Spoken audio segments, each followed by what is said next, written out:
The millionaire CEO was sitting on the cold pavement when the rain finally broke him. Not the sharp, angry kind of rain that lashes at windows and demands attention, but the slow, soaking kind that seeps into your clothes, into your bones, into places you didn't know could still feel. It fell quietly, almost respectfully, as if even the sky understood this was not a moment to rush. Cars passed without slowing. People walked by with umbrellas angled just right, eyes fixed forward, careful not to look at the man hunched beneath the leafless tree at the edge of the city park. His suit, tailored, expensive, once flawless, was now darkened with rain, clinging to his shoulders like a memory he couldn't shake loose. Ethan Hale, CEO of Hale Dynamics, stared at the ground as if it might open and swallow him whole. Just 12 hours earlier, his name had filled boardrooms and headlines. 12 hours earlier, assistants had followed 3 steps behind him, waiting for a nod, a word, a decision. 12 hours earlier, his voice alone could move markets. Now his phone lay dead in his palm. No signal, no power, no one calling. The rain traced slow paths down his face, and for a long time, he told himself that was all it was, rain. But his chest tightened anyway. He hadn't meant to end up here. He hadn't even known where he was going when he left the office, only that he couldn't breathe inside those glass walls anymore. The emergency meeting, the sudden votes, the words misconduct and investigation spoken like knives wrapped in silk. Partners he'd trusted for decades, now looking at him like a liability they could no longer afford. "You should step aside," they had said. Calm, polite, final. Step aside from the life he had built with sleepless nights and sacrificed relationships. Step aside from the company that had taken his 20s, his 30s, most of his 40s. Step aside while lawyers decided what pieces of him were still worth keeping. He had nodded, because what else do you do when the floor disappears beneath you? The rain grew heavier. Ethan's shoulders shook once, then again. He pressed his lips together, jaw tight, refusing the sound clawing its way up his throat. He had learned a long time ago that crying was inefficient, unproductive, something to be handled privately, quickly, then buried under work. But there was no work left to hide behind. A sob escaped him before he could stop it. Sharp, broken, embarrassing. He bowed his head, one hand covering his face, the other curling into a fist against the concrete. Years of restraint cracked open all at once. The pressure of being strong, of being right, of being untouchable. It all spilled out there, under a tree no one cared about, in a city that didn't notice him anymore. That was when a small voice cut through the rain. "Don't cry, sir." Ethan flinched. He looked up sharply, heart pounding, instinctively reaching for the authority he no longer carried. His eyes scanned the sidewalk until they landed on a boy standing a few feet away. The child couldn't have been more than 7, too thin a jacket, sneakers soaked through, dark hair plastered to his forehead by rain. He held a plastic grocery bag in one hand, its contents sagging and heavy, water collecting at the bottom. The boy wasn't afraid. That was what struck Ethan first. No hesitation, no caution. Just a quiet, earnest concern written plainly across his face. "I said don't cry," the boy repeated, stepping closer.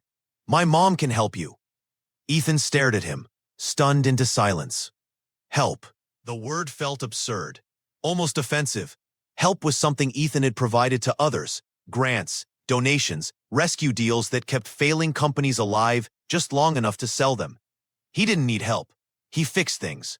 Or he used to. "I'm fine," Ethan said automatically, his voice rough, unconvincing.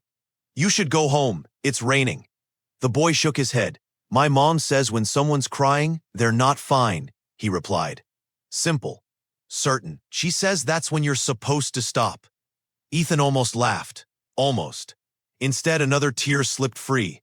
The boy noticed. He moved even closer now, squatting down so they were eye level.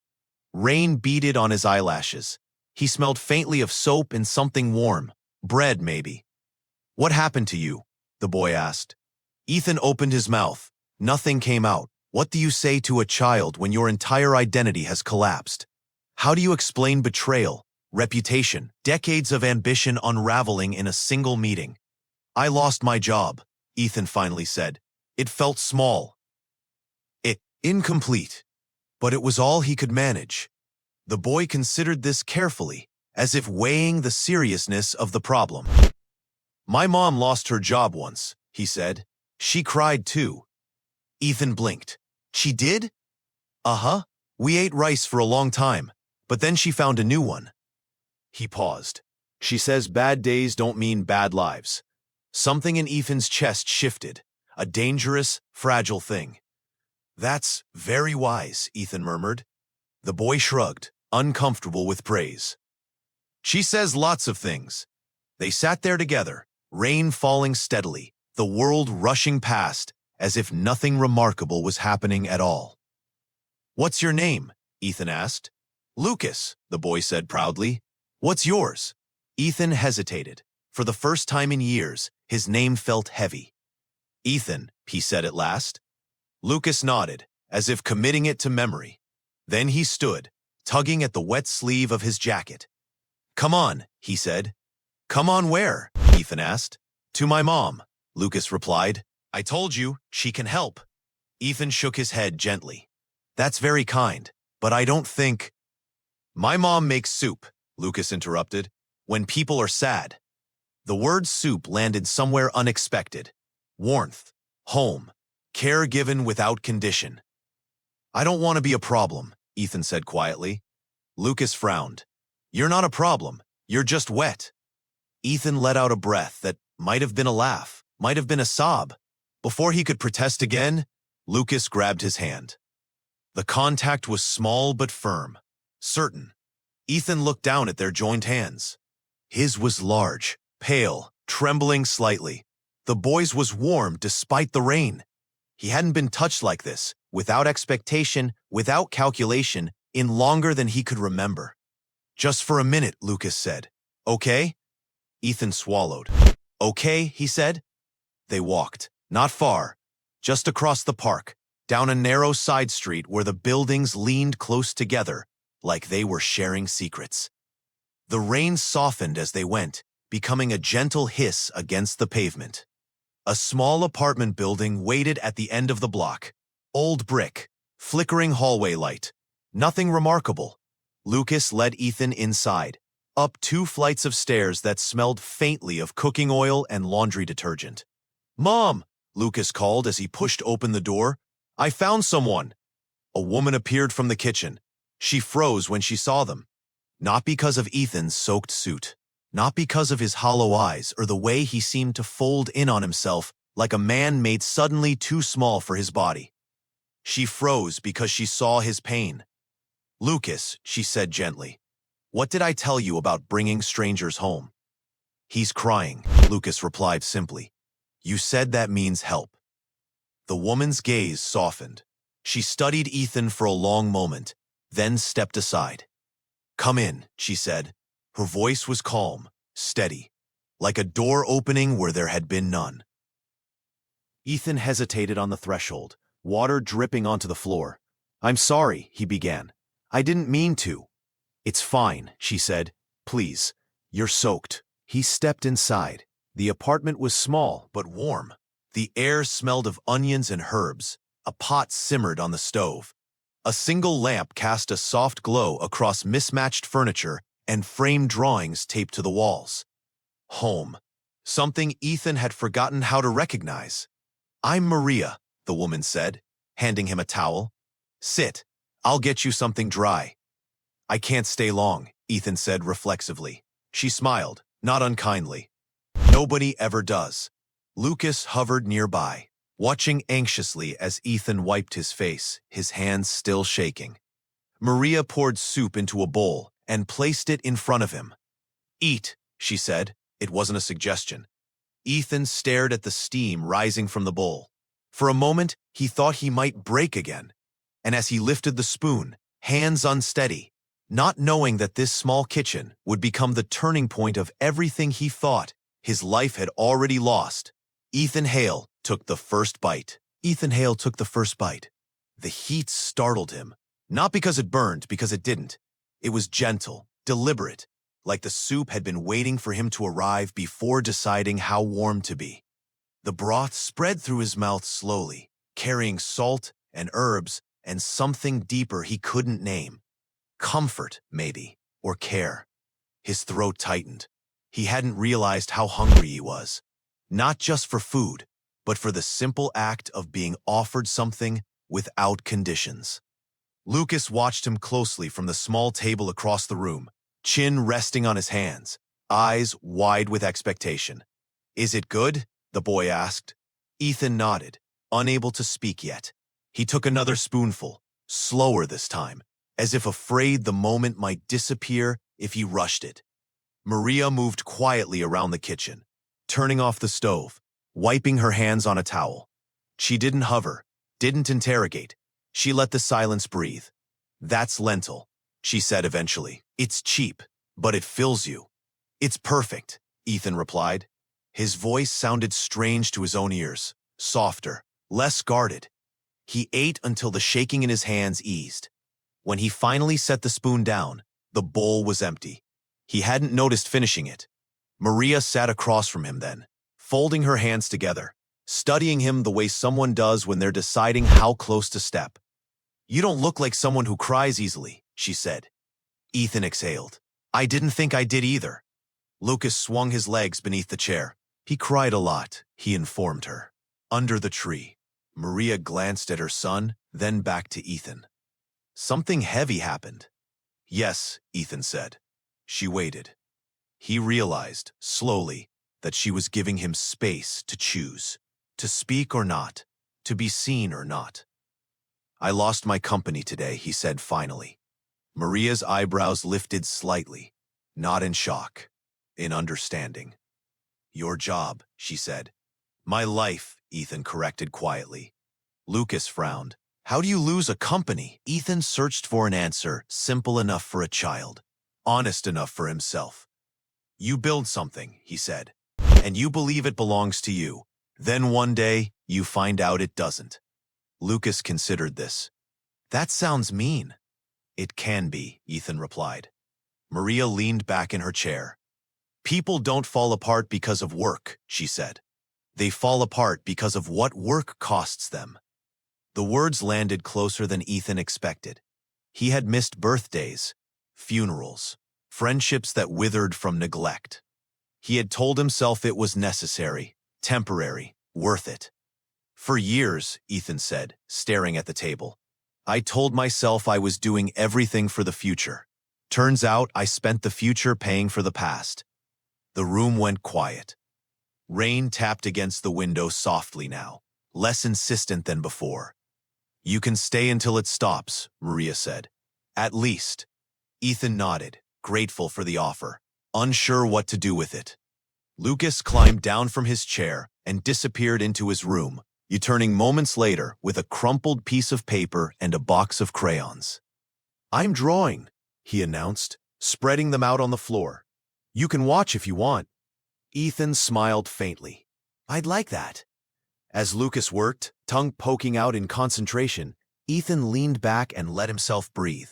This place, this moment, felt impossibly small compared to the skyscrapers and conference rooms he was used to. And yet, it felt more real. "Do you have somewhere to go tonight?"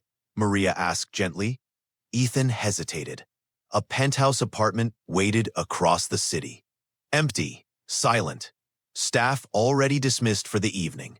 A space designed to impress no one. "I don't know," he said honestly. Maria nodded. "You can sleep on the couch, just tonight."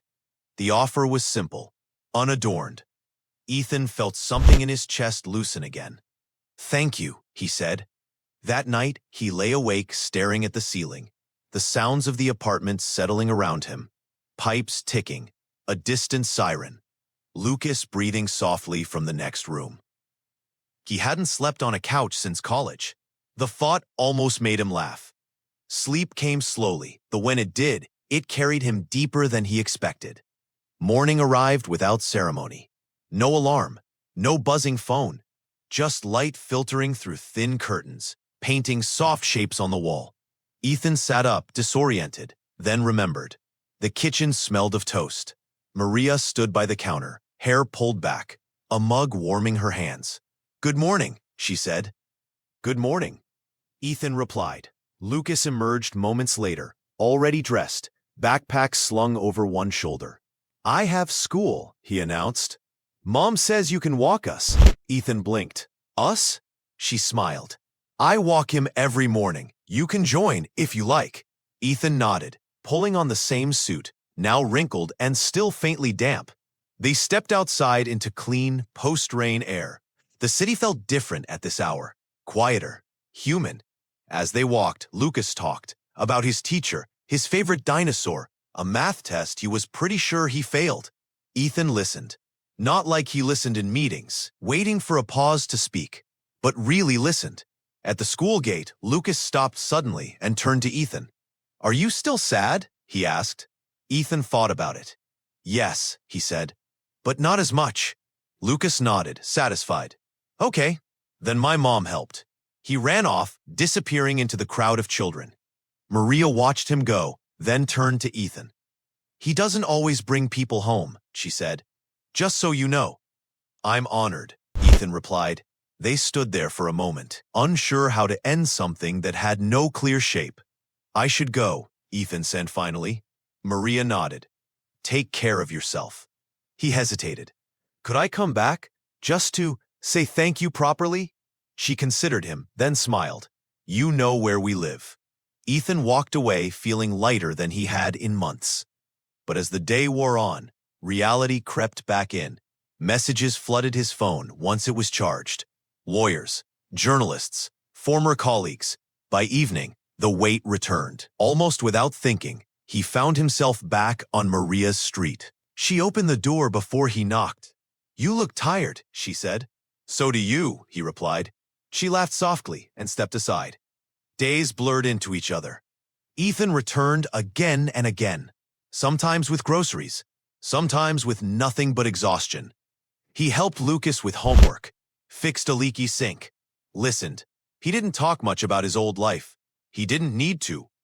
One evening, as they sat on the couch, Lucas curled up beside him, coloring quietly. "Are you rich?" the boy asked suddenly. Ethan smiled. "I used to be." Lucas frowned.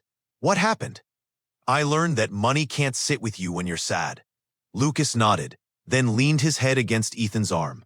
That simple weight nearly undid him. Maria watched from the doorway, something thoughtful in her eyes. "You don't look like a man who's finished," she said later, once Lucas was asleep. "I feel like one," Ethan admitted. She shook her head. "Finished people don't keep coming back." Ethan stared at the floor. "What if I don't know who I am without it?" he asked. "Then you get to find out," she replied. The words settled deep, and as Ethan lay awake that night on the couch again, listening to the rhythm of a life far simpler than his own, he realized something quietly, unmistakably important. He wasn't being rescued. He was being reminded. He wasn't being rescued. He was being reminded. The realization followed Ethan into the following days like a quiet shadow. Not heavy, not threatening, just present. He stopped answering most calls. Let the lawyers speak to lawyers. Let the headlines do what headlines always did. Speculate, exaggerate, forget.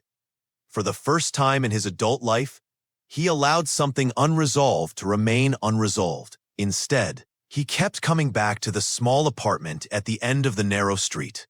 He brought groceries without being asked, fixed the broken hinge on the kitchen cabinet, walked Lucas to school when Maria's shift started early. None of it felt strategic. None of it earned him anything measurable. That was the point. One evening, as the sun dipped low and painted the walls amber, Maria watched Ethan sit on the floor helping Lucas build a crooked tower out of mismatched blocks. "You don't have to do all this," she said quietly. Ethan looked up. "I know." Lucas stacked another block, tongue out in concentration. "He's bad at towers," the boy announced. Ethan smiled. "I'm better at buildings."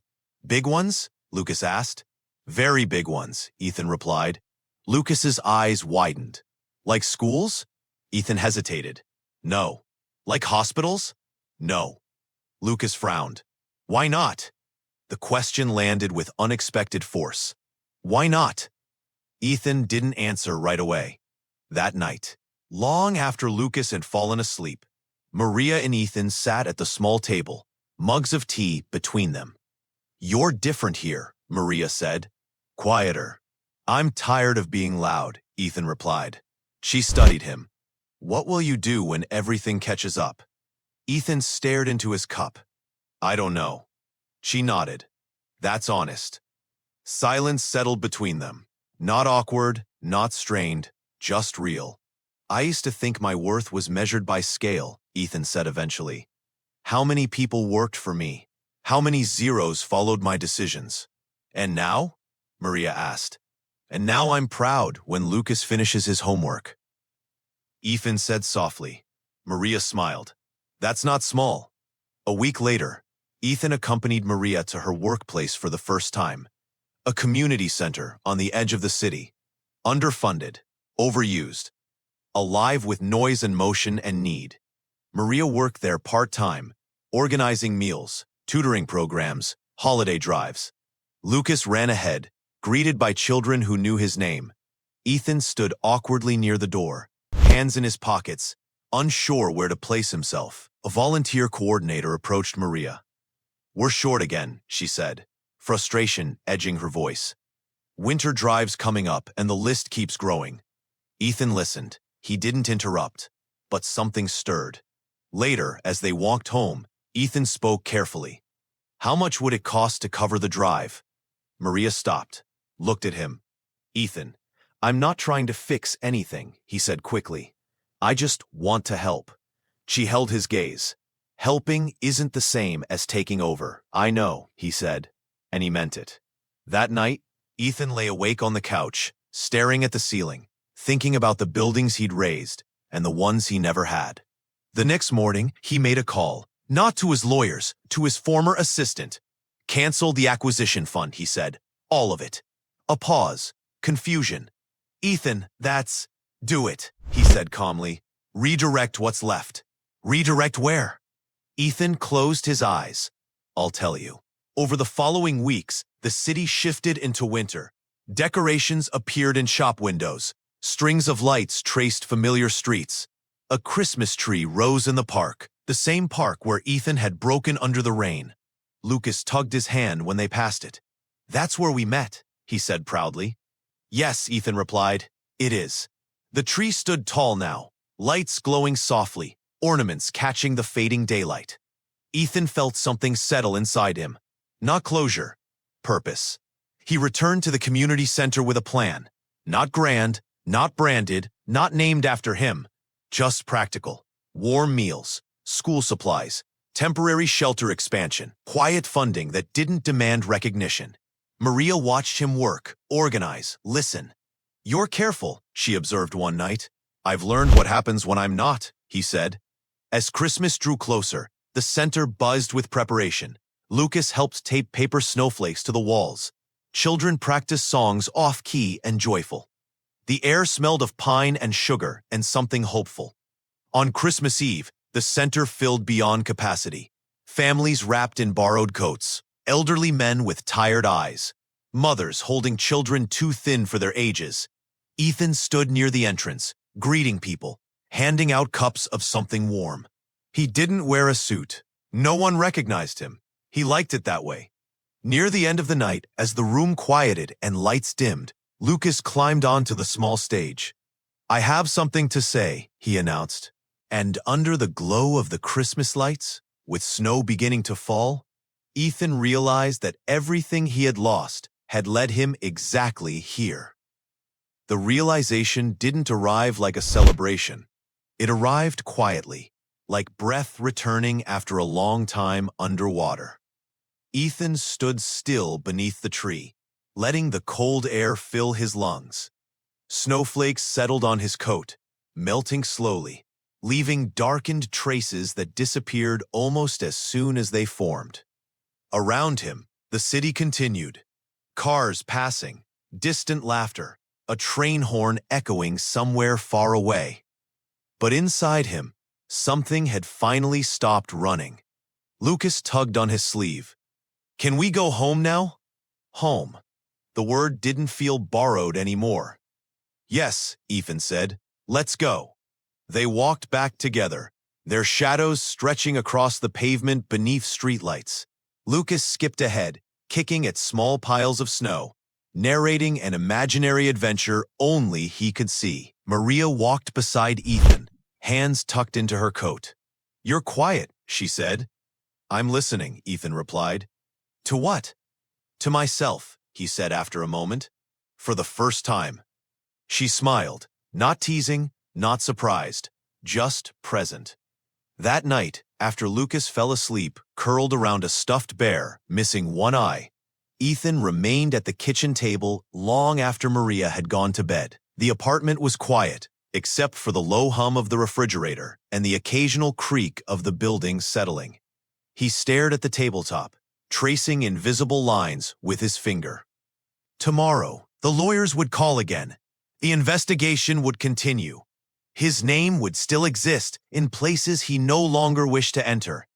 But for the first time, none of it felt like an ending. It felt like context. Morning came wrapped in white. Snow had covered the street, softening edges, muting sound. The city looked gentler somehow, less demanding. Lucas pressed his face to the window. It worked. Maria poured coffee. What worked? The wishing, Lucas said. I wished for snow. Ethan watched them, warmth spreading through him that had nothing to do with the heater. After breakfast, Ethan pulled on his coat and hesitated by the door. I need to go out for a bit, he said. I'll be back. Maria nodded. Take your time. Ethan walked alone toward the park. The Christmas tree stood exactly where it had weeks ago, taller now in his memory than in reality. Its lights glowed faintly against the daylight, stubbornly festive. He stood beneath it again. Same place, different man. A memory surfaced, him crouched there, rain-soaked, hollow, certain that everything was over. Ethan closed his eyes. Thank you, he whispered. Not to anyone in particular, or maybe to all of it. When he opened them, a man stood nearby watching him. Middle-aged, worn coat, curious eyes. You okay? The man asked. Ethan smiled. Yes, I am. The man nodded, satisfied, and walked on. Ethan turned away from the tree and headed back. The decision formed fully before he reached the apartment. That afternoon, he made several calls. He withdrew from boards, signed documents, released claims he could have fought for. He didn't burn bridges. He simply stepped off them. By evening, the weight he'd carried for decades felt lighter, not gone, but redistributed into something he could manage. At dinner, Lucas talked excitedly about school returning after the holidays. Can you come to my class someday? He asked Ethan. For show and tell? Ethan blaked. What would I show? Lucas grinned. That you don't have to be sad forever. Ethan laughed, the sound surprising even himself. I'd like that. Maria watched them, eyes soft. Later that night, when Lucas was asleep again, Maria sat across from Ethan. You've been making big changes, she said. Yes, Ethan replied. And small ones. She tilted her head. Which matter more? Ethan didn't answer immediately. He thought of the park, the soup, the way Lucas had taken his hand without asking who he was. The small ones, he said finally. Maria nodded. Silence settled again, but this time it carried something new. Possibility. I need to ask you something, Ethan said. Maria met his gaze. Okay. I don't know where my life goes from here, he said. But I know I don't want to go back to what it was. She waited.